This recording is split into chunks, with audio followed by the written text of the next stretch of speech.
সরকারের সঙ্গে আলোচনায় বসার সবুজ সংকেত দিলেন ইমরান খান। পাকিস্তান সরকারের সঙ্গে পিটিআই দ্রুত আলোচনায় বসতে পারবে বলে ধারণা করা হচ্ছে, কারণ সাবেক প্রধানমন্ত্রী কারাবন্দী ইমরান খান সরকারকে লিখিত দাবি জমা দেওয়ার জন্য সবুজ সংকেত দিয়েছেন, যার ফলে আলোচনার অগ্রগতির পথ পরিষ্কার হয়ে যাচ্ছে।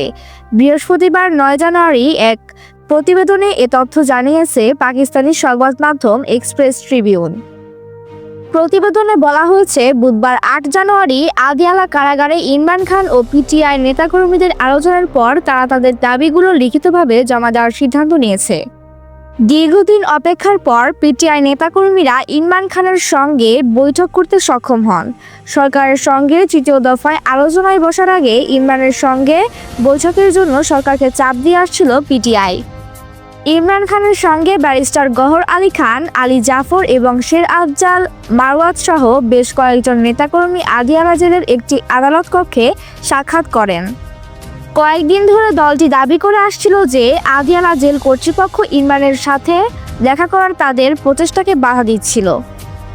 বৈঠকের পর গণমাধ্যমের সাথে কথা বলার সময় PTI chairman barrister Gohar Ali Khan নিশ্চিত করেছেন যে দলটি তাদের দুটি প্রধান দাবি লিখিতভাবে জমা দেবে। তিনি বলেন, আমাদের দুটি দাবি লিখিতভাবে উপস্থাপন করব।